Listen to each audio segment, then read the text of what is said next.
कैसे पता चलेगा कि हार्ट का पेशेंट है? How to know he is a heart patient? Very simple. जब आप चलते हैं थकान महसूस करते हैं, जब आप चलते हैं तो एंजाइना पेन होता है यहाँ पे, जब आप सामान उठाते हैं सीढ़ियों पे चढ़ते हैं तो आपको फिर पेन होता है, ठीक है ना, अनईजीनेस लगता है, यानी कि आपकी हार्ट उतना साथ नहीं दे रही है। ये हो गई हार्ट की प्रॉब्लम। अब जैसे कि सबसे पहला क्वेश्चन मैंने पढ़ा था कि कोई दिक्कत है तो डॉक्टर के पास जाएंगे, तभी तो जाएंगे ना। डॉक्टर क्या बोलेगा? एंजियोग्राफी कर लेते हैं, लगता है ब्लॉकेज है, यही बोलेगा।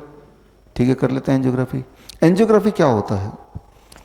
अब देखिए, ये आपका ब्लड वेसल है, ब्लड का पाइप है, और एक तार लेके यहाँ से तार डॉक्टर लेगा, वो आपके ब्लड वेसल के अंदर ऐसे डालेगा। वो तार ब्लड वेसल घूमता घूमता घूमता घूमता यहाँ तक पहुँचेगा। फिर वो फोटो खींच के देखेंगे कहाँ ब्लॉकेज है, कितना ब्लॉकेज है, 80% ब्लॉकेज, 90% ब्लॉकेज, 100% ब्लॉकेज, ऐसा बताएगा। लेकिन जब तार पूरे बॉडी में जाएगा तो ये तार आपके ब्लड वेसल के अंदर एक पार्ट को चीरता हुआ, चोट पहुंचाता हुआ, तोड़ता फोड़ता हुआ जाएगा। और अंदर ब्लड वेसल जा रहा है तो कहीं कहीं छोटे छोटे ब्लॉकेज है, उसको भी तोड़ता हुआ जाएगा।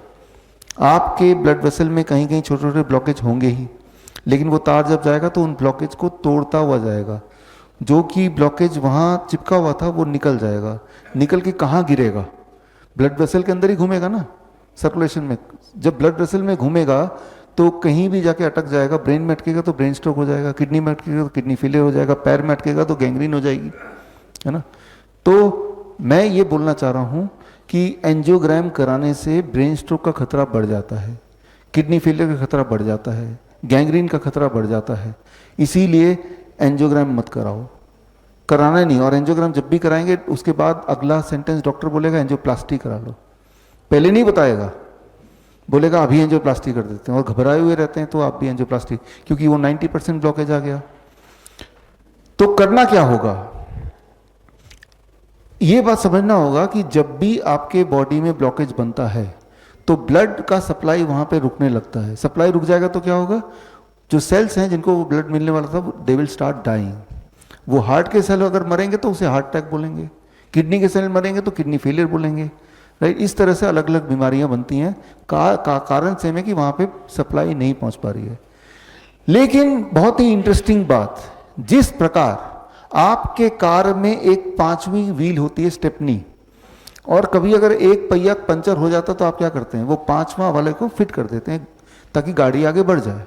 ठीक उसी प्रकार आपके बॉडी में कुदरती गॉड ने हजारों स्टेपनी लगा रखे, हजारों ब्लड वेसल छुपा के रखे हुए हैं, जो कि नॉन फंक्शनिंग ब्लड वेसल है। जैसे स्टेपनी नॉन फंक्शनिंग है, राइट।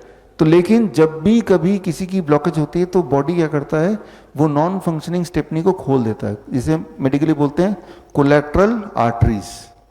कोलेट्रल आर्टरी खुल जाएगा तो जो ब्लॉकेज जहां पे, वो ब्लॉकेज वहीं रहेगा, लेकिन ब्लड नए वाले आर्टरी से वहां पहुंच जाएगा। तो सारा खेल क्या है कि कोलेट्रल आर्टरी खुल जाए। कोलेट्रल आर्टरी कैसे खुलेगा? वही time as medicine, food as medicine and 0 volt medicine. कितना टाइम लगेगा? 1 महीना लगेगा, हर दिन थोड़ा थोड़ा खुलेगा। कैसे पता चलेगा कि खुल गया है? कैसे पता चला था कि आपको हार्ट की प्रॉब्लम थी या है? कैसे पता चला था? जब भी चल रहे थे सांसें फूल रही हैं। आपके उम्र के लोगों के कंपैरिजन में आप ज्यादा थक जाते हैं, आपको चेस्ट पेन होने लगता है, भारी सामान उठाते तो तब अनईजीनेस फील होता है। 1 महीने बाद आप देखेंगे वो सब गायब हो गया। इसका मतलब यह है कि बॉडी ने नया कोलेट्रल आर्टरी खोल दिया है ना। अब जो कोलेट्रल आर्टरीज हैं वो सिर्फ हार्ट में नहीं है, वो किडनी में भी है, लंग में भी है, हर ऑर्गन में है।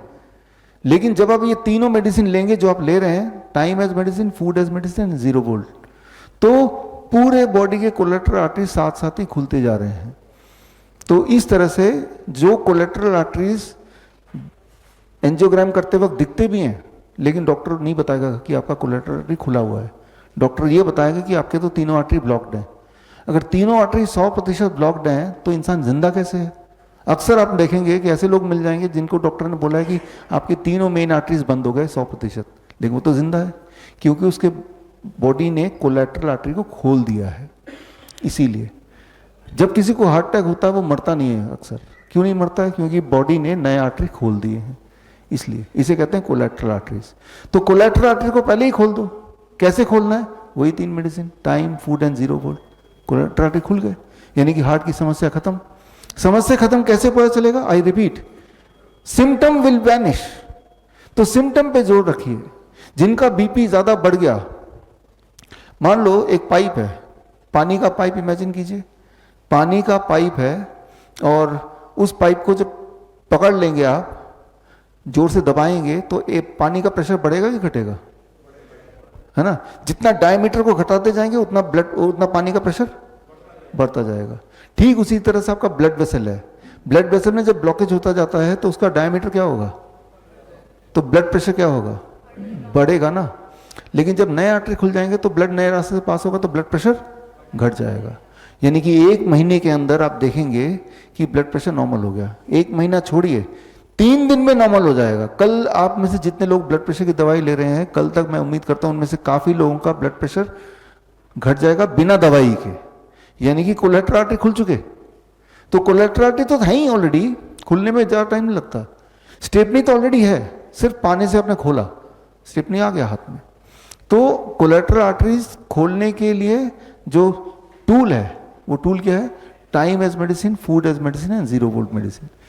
इस तरह से आप अपने आप को ठीक कर सकते हैं। बड़ी से बड़ी बीमारी का आसान से आसान इलाज घर बैठे ही हो सकता है। अधिक जानकारी के लिए कांटेक्ट करें nearest doctor BRC clinic @ home.